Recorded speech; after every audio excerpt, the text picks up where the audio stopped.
ఒక్క అడుగు అదే చివరి అడుగు ప్రత్యేక రాష్ట్ర ఆకాంక్షను నెరవేర్చే అడుగు ఎన్నో కుట్రలను దాటుకొని మరెన్నో కుతంత్రాలను ఎదుర్కొని ఇప్పటికీ అడ్డంకులు ఎదుర్కొంటున్న టీ బిల్లు మరో మైలురాయిని చేరుకుంది.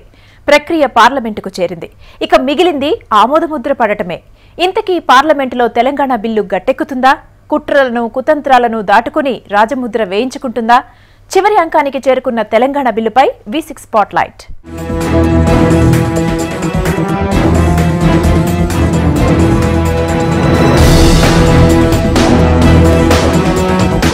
ఎడతెగని ఆందోళనలు, పట్టువీడని పంతాలు, సభలో ఆగని నిరసనలు, అన్నింటి మధ్య ప్రధాన ప్రతిపక్షం టీ బిల్లుకు మద్దతు పలకటం ఊహించని పరిణామం.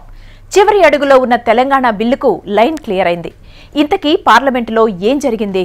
కేంద్రం బిల్లుపై ఎలాంటి వ్యూహాలు అమలు చేసింది? ఒక్కరోజులో జరిగిన పరిణామాలేంటో ఇప్పుడు చూద్దాం.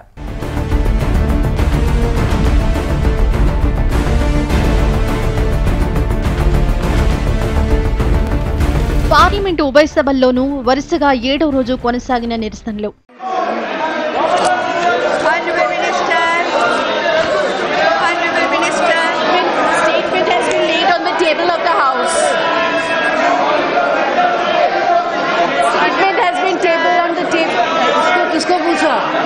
అటు లోక్సభ ఇటు రాజ్యసభ రెండింటిలోనూ తెలంగాణ బిల్లుపైనే రచ్చ జరుగుతూనే ఉంది.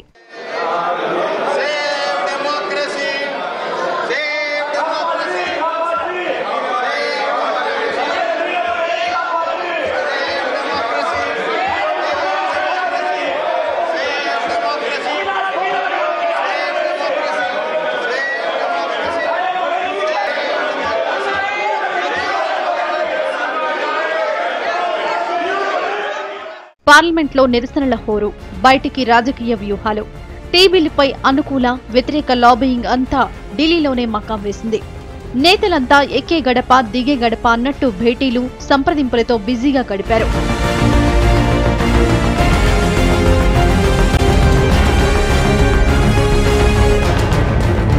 క్షణక్షణం రాజకీయ రంగులు మారుతూ వచ్చాయి. ఓ దశలో బీజేపీ టీ బిల్లుకు హ్యాండ్ ఇస్తుందన్న విమర్శలు వెల్లువెత్తాయి. మరోవైపు కాంగ్రెసే కావాలని గేమ్ ఆడుతుందన్న విమర్శలు వచ్చాయి. ఏదైతేనేం హారర్ యాక్షన్ మూవీ క్లైమాక్స్లా తెలంగాణ బిల్లు క్లైమాక్స్ క్షణక్షణం రక్తి కట్టించింది. చివరికి సుఖాంతమవుతోంది.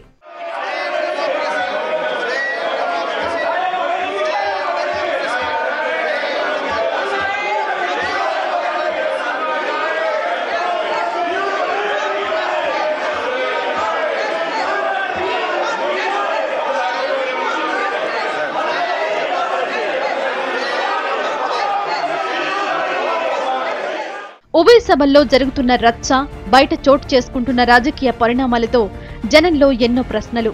బిల్లుకు బీజేపీ మద్దతిస్తుందా? ఇస్తే ఎలాంటి సవరణలు సూచిస్తుంది? వాటికి కాంగ్రెస్ ఒప్పుకుంటుందా? అందులో రాజకీయ ప్రయోజనాలేంటి? బిల్లుకు ఆమోదముద్ర పడితే ఏంటి, పడకపోతే ఏంటి? ఏ పార్టీకి నష్టం, ఏ పార్టీకి ప్రయోజనం? అసలు బిల్లుకు బీజేపీ మద్దతు ఇవ్వకపోతే కాంగ్రెస్ ఎలాంటి వ్యూహాలు అమలు చేస్తోంది? ఇలా 1,00,000 ప్రశ్నలు పుట్టుకొచ్చాయి.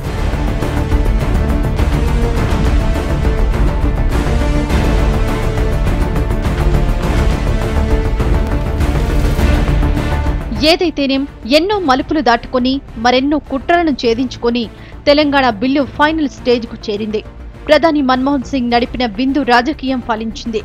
బీజేపీ షరతులతో కూడిన మద్దతు ప్రకటించింది. తాము సూచించిన సవరణలు బిల్లులో పెడితే సంపూర్ణ మద్దతిచ్చేందుకు అభ్యంతరం లేదని ప్రకటించింది.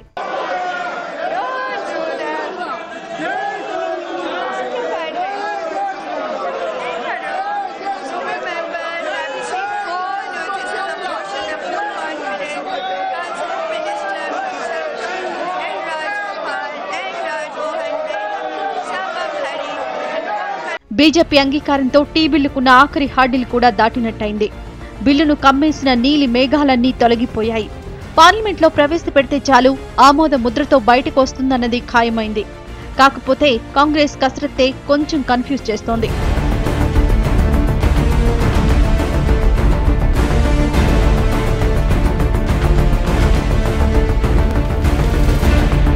టీ బిల్లును ఒకేసారి 2 సభల్లో ప్రవేశపెట్టేలా వ్యూహాన్ని అమలు చేస్తోంది కాంగ్రెస్. అన్ని సవ్యంగా జరిగి ఈ సమావేశాల్లోపే ఫైనల్ అయ్యే ఛాన్స్ ఉంది. లేదంటే మరికొన్ని రోజులు పొడిగించైనా సరే బిల్లుకు రాజముద్ర వేసేలా కేంద్రం చర్యలు తీసుకుంటుంది. ఏదైతేనేం కథ ఏదైనా క్లైమాక్స్ లో ట్విస్ట్లు కామన్. అలాగే టీబిల్లు కూడా మలుపులు తిరుగుతోంది. కానీ బీజేపీ మద్దతుతో కథ సుఖాంతం అవడం ఖాయంగా కనిపిస్తోంది. బీజేపీ బిల్లుకు మద్దతిచ్చింది. కాంగ్రెస్ మంత్రాంగం ఫలించింది. మరికొన్ని గంటల్లో పార్లమెంటు ఉభయ సభల్లోనూ బిల్ ఎంటర్ అవుతోంది. టెక్నికల్ గా బిల్లులో తప్పులున్నాయని రకరకాల కొర్రీలు పెడుతూ వచ్చారు రాష్ట్ర నేతలు. కానీ ప్రధాన ప్రతిపక్షమే మద్దతిచ్చాక ఇక బిల్లుకు తిరుగులేదన్న నమ్మకం వచ్చింది. టీ బిల్లుకు రంగం సిద్ధమైనట్లేనా? పార్లమెంటులో ఆమోదముద్ర పడిపోవడమే ఇక మిగులుందా?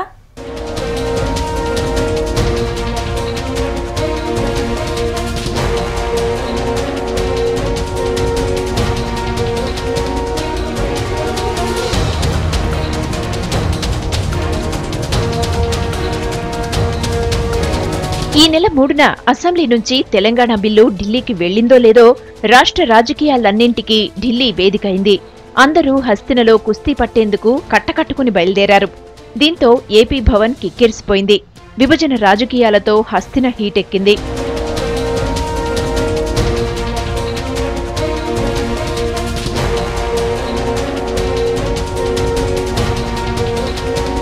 వరుస భేటీలు, నేతల హడావిడి, ఎక్కే గడప దిగే గడప అంటూ అధికార ప్రధాన ప్రతిపక్ష నేతలతో సొంత పార్టీ నేతల సంప్రదింపులు.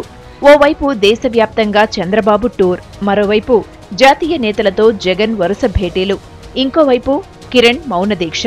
ఇలా వరుస పరిణామాలు చోటు చేసుకున్నాయి. అన్నింటి మధ్య పార్లమెంటు సమావేశాలు ఈ నెల 5న మొదలయ్యాయి.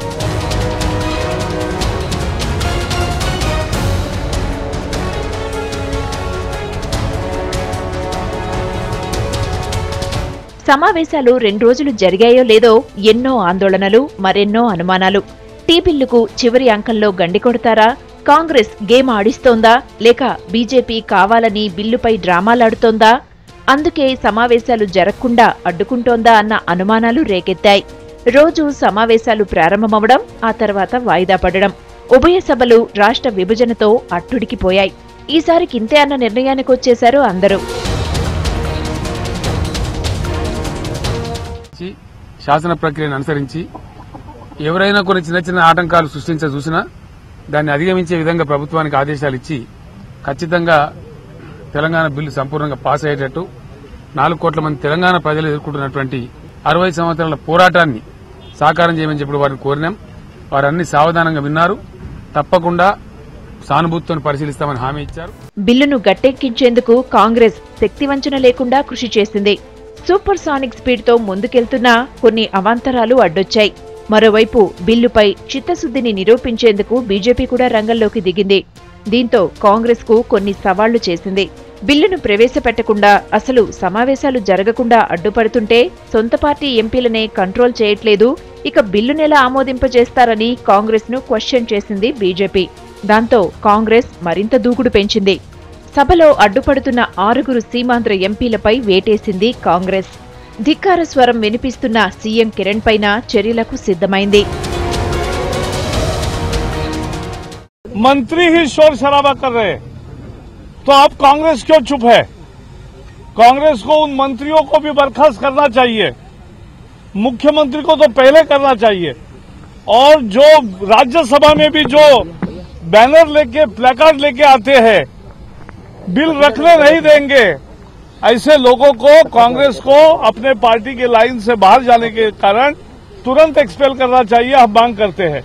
नहीं तो कांग्रेस की कोई सिंसियरिटी नहीं है तेलंगाना के बारे में। कांग्रेस कितनी अक्षम है। हमने कहा तेलंगाना बिल लाओ, हम समर्थन करेंगे।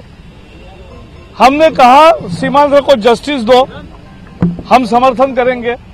दिन पे दिन जा रहे हैं, अब 6 दिन भी नहीं बचे, कैसे तेलंगाना होगा? We can't tolerate this. We want Telangana bill and justice for Seemandhra. You give that bill, we will support and we demand immediate expulsion of ministers. మొత్తానికి విభజన విషయంలో కాంగ్రెస్, బీజేపీ ఒక్కటయ్యాయన్న సంకేతాలు వెళ్లాయి. దానికి తోడు ప్రధాని విందు రాజకీయం ఫలించడం సీమాంధ్ర నేతల ఆందోళనను మరింత పెంచింది. ఏదైతేనేం వారం రోజులుగా నిరసనలు వినిపిస్తున్న సభ్యులకు ఇది మింగుడు పడని వ్యవహారమే. మరికొన్ని గంటల్లో టీ బిల్లు పార్లమెంటులో ప్రవేశపెట్టేందుకు రంగం సిద్ధం చేసింది కేంద్రం.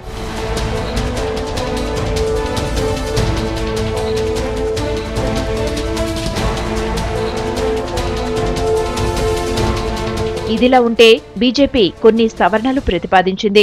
సీమాంధ్ర రాజధానిని వెంటనే ప్రకటించాలి, సభను ఆర్డర్లో పెట్టే బాధ్యత ప్రభుత్వానిదే. అలాగే సీమాంధ్ర ప్రయోజనాలపై ఖచ్చితమైన హామీ ఇస్తేనే మద్దతిస్తామని మెలికపెట్టింది. వాటిపై చర్చించేందుకు గంటల వ్యవధిలోనే కేంద్ర కేబినెట్ సమావేశాన్ని ఏర్పాటు చేసింది ప్రభుత్వం. ఏదైతేనేం సమావేశాల గడువు తరుముకొస్తున్న కొద్దీ కాంగ్రెస్ బిల్లు విషయంలో ఊహించని వేగంతో దూసుకెళ్తుండడం విశేషం.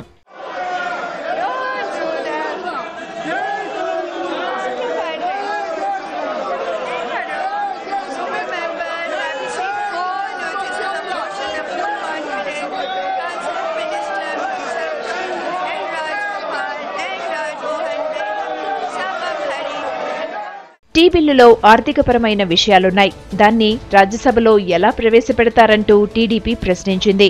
దాంతో కేంద్రం వెనక్కు తిరిగి చూసుకుంది. బిల్లులో అలాంటి లోపాలు చాలా ఉన్నాయని, రోజుకో కొర్రీతో నేతలు తికమక పెట్టే ఛాన్స్ ఉందన్న ప్రచారం జరిగింది. కానీ అంతలోనే కాంగ్రెస్ తేరుకుంది. న్యాయశాఖతో పాటు రాజ్యాంగ నిపుణుల సలహాలు తీసుకుంది. ఏమేం చేయాలో అన్నీ చేసేసింది. చివరికి న్యాయశాఖ గ్రీన్ సిగ్నల్ ఇచ్చింది. దీంతో పాటు బిల్లును లోక్సభలో ప్రవేశపెట్టేందుకు రాష్ట్రపతి ఆమోదించారు. మొత్తానికి ఒక్క రోజులోనే టీ బిల్లుపై ఎన్నో నాటకీయ పరిణామాలు చోటు చేసుకున్నాయి. కానీ అన్నింటినీ దాటుకొని మరికొన్ని గంటల్లో పార్లమెంట్ గడప తొక్కబోతోంది తెలంగాణ బిల్లు. విభజన ప్రకటన వచ్చిందో లేదో పొలిటికల్ డ్రామా కంపెనీలన్నీ తమ పని ప్రారంభించాయి. నేతలంతా ఆర్టిస్టులుగా మారిపోయారు. అవునన్న నోటితో కాదనేశారు. విభజించుకోండి, మాకు అనవసరమన్న వాళ్లంతా అలా ఎలా విభజిస్తారంటూ ప్రశ్నించడం మొదలుపెట్టారు. జనం డిమాండ్ను పక్కన పెట్టి స్వార్థ ప్రయోజనాల కోసం నాటకాలేశారు. అవే నిజమని నమ్మడం జనం వంతైంది. కానీ టీ బిల్లు మాత్రం పార్లమెంటు గడప తొక్కుతోంది. అయినా సరే ఇంకా అడ్డుకుని తీరుతామని ప్రగల్భాలు పలుకుతున్నారు. ఈ డ్రామాలకు ఇక అంతులేదా?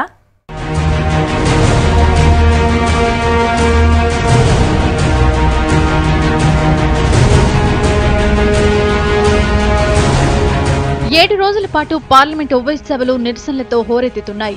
తెలంగాణ వ్యతిరేక నినాదాలతో దద్దరిల్లింది.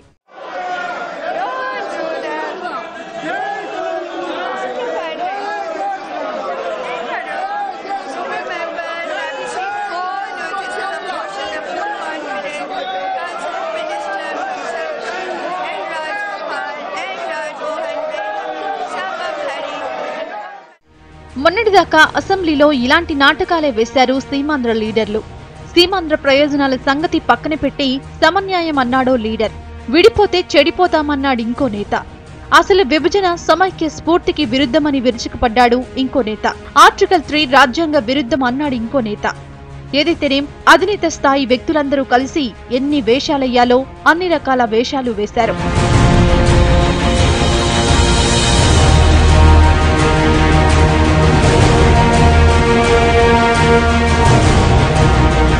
ఇక సీఎం కిరణ్ అయితే తన విశ్వరూపాన్ని చూపించారు.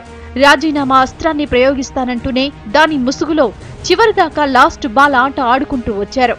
కానీ ఆ బాల్ ని పిచ్ చేయకుండానే ఆట ముగించేశారు. అసలు బిల్లు అసెంబ్లీకొస్తే సత్తా ఏంటో చూపిస్తామని సవాల్ చేశారు. కానీ అసెంబ్లీని దాటి ఇప్పుడు పార్లమెంట్ ముందుకెళ్లింది తెలంగాణ బిల్లు.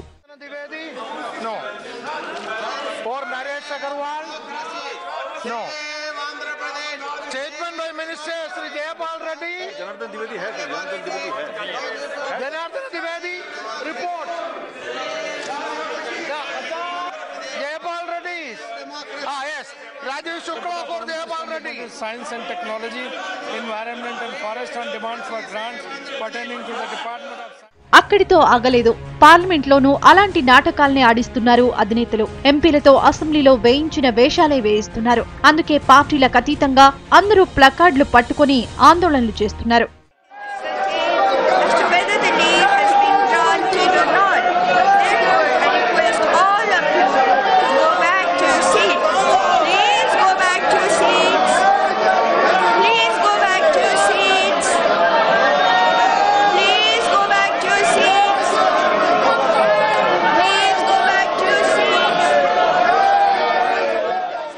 నిజానికి తెలంగాణ బిల్లులో టెక్నికల్ గా లోపాలున్నాయన్నది కొందరి నిపుణుల విశ్లేషణ.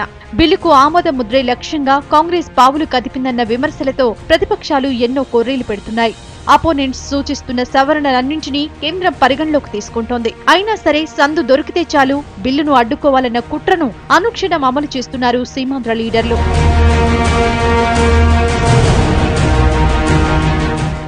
తప్పుగా పరిగణించి చర్యలు తీసుకోవాలంటే నేనేం అడ్డుపడతాను? ఇవాళ ఏం జరిగిందో మీరు చూశారు, రేపు ఏం జరిగిందో మీరు చూద్దరు. కానీ నిన్న వాళ్ళని సస్పెండ్ చేస్తే ఏం చేసినా రేపు మమ్మల్ని సస్పెండ్ చేసినా అట్లాగే ఉంటుంది. పరిస్థితులు ఏముంటాయో మీరు చూద్దరు. కానీ నిజమే, దేశ క్షేమాన్ని కాంక్షించి ప్రజల క్షేమాన్ని కాంక్షించి పార్లమెంట్ సభ్యుడిగాను మంత్రిగాను నా బాధ్యతలు నిర్వర్తించడంలో నేను ఎక్కడ తప్పు చేయలేదు. ఒకవేళ నేను చేసింది తప్పని వాళ్ళు భావించి వాళ్ళు బహిష్కరిస్తానంటే నేనేం అడ్డుపడతాను?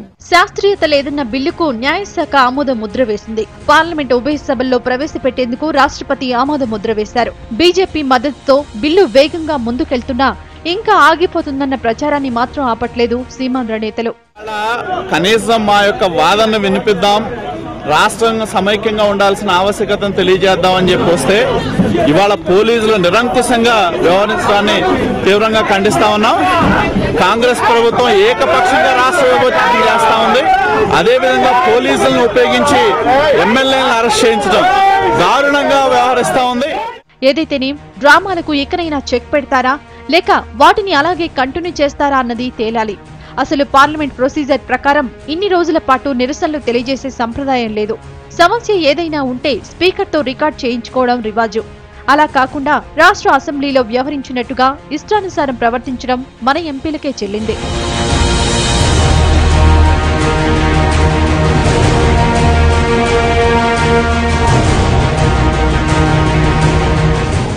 ఎన్నో అవాంతరాలు దాటుకుని టీ బిల్లు పార్లమెంటులోకి ఎంటర్ అవుతోంది.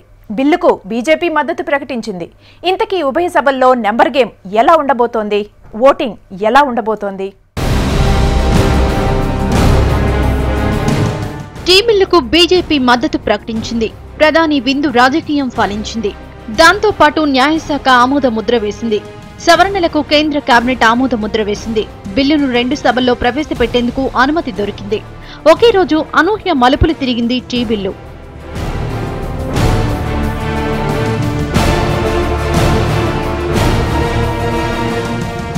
2 సభల్లోనూ ఒకేసారి ప్రవేశపెట్టేందుకు కేంద్రం కసరత్తు చేస్తున్నట్టు సమాచారం. ఒకవేళ కుదరకపోయినా లోక్సభలో ప్రవేశపెట్టేందుకు సెకండ్ ఆప్షన్ ఎంచుకుంది. ఒకవేళ లోక్సభలో బిల్లు పెడితే ఓటింగ్ ఇలా ఉండే ఛాన్స్ ఉంది. లోక్సభలో 533 మంది సభ్యులున్నారు. అంటే మెజారిటీ మార్క్కు 267 మంది మద్దతు కావాలి. తెలంగాణకు మద్దతిస్తున్న కాంగ్రెస్ కు 204 మంది, బీఎస్పీకి 21, NCP 9, CPI 4, RLD 5, RJD 3, JMM 2, TRS 2, MIM 1, TTDP 2, ఇండిపెండెంట్లు 8 మంది సభ్యులున్నారు. వీళ్ళంతా కలిపి 261 మంది ఉన్నారు. వీరిలో కాంగ్రెస్ సీమాంధ్ర ఎంపీలు 19 మందిని తీసేసినా 242 మంది అవుతారు. ఇక సభలో తటస్థంగా ఉన్న జేడీయూకు 19 మంది, డీఎంకే 18, బీజేడీ 14, అకాలీదళ్కు 4 సభ్యులున్నారు.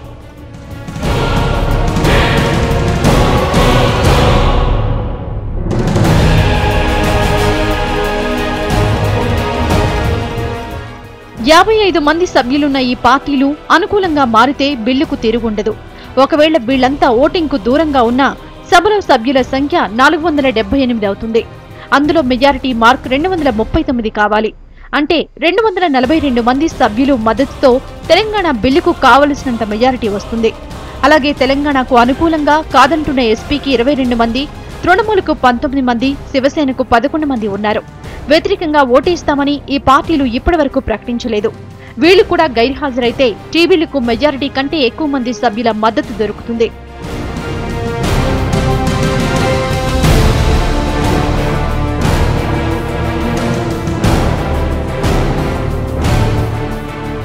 ఇదంతా బీజేపీ మద్దతుపై సందేహాలతో నిపుణులు అంచనా వేసిన లెక్కలు. కానీ బీజేపీ బిల్లుకు సంపూర్ణ మద్దతిస్తామని ప్రకటించింది. బీజేపీకి 112 మంది సభ్యులున్నారు. సో భారీ మెజారిటీతో లోక్సభలో బిల్లు నెగ్గుతుంది.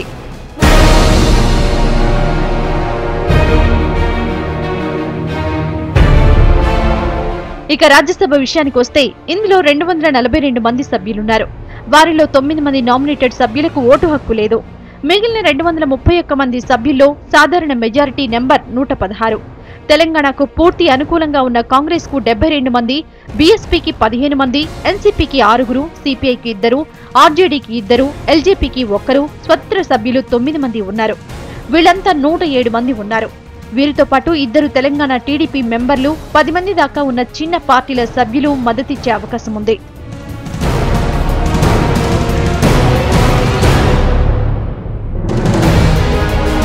ఇక తెలంగాణపై తటస్థంగా ఉన్న జేడీయూకు 9 మంది, బీజేడీకి 6, డీఎంకేకు 6, అకాలీదళ్కు 3 సభ్యులున్నారు. ఈ పార్టీలకున్న 24 మంది సభ్యులు మద్దతిస్తే ఏ సమస్య లేదు. వీళ్ళంతా కనీసం ఓటింగ్కు దూరంగా ఉన్న సభలో సభ్యుల సంఖ్య 207 ఉంటుంది. అందులో సాధారణ మెజారిటీ 104 కాబట్టి బిల్లు ఈజీగా నెగ్గే అవకాశం ఉంది. ఈ లెక్కలకు 47 మంది బీజేపీ సభ్యుల మద్దతు తోడవుతుంది. రాజ్యసభలో ఒకవేళ బీజేపీ సభ్యులు మద్దతిచ్చినా ఇవ్వకున్నా బిల్లు నెగ్గే అవకాశం ఉంది.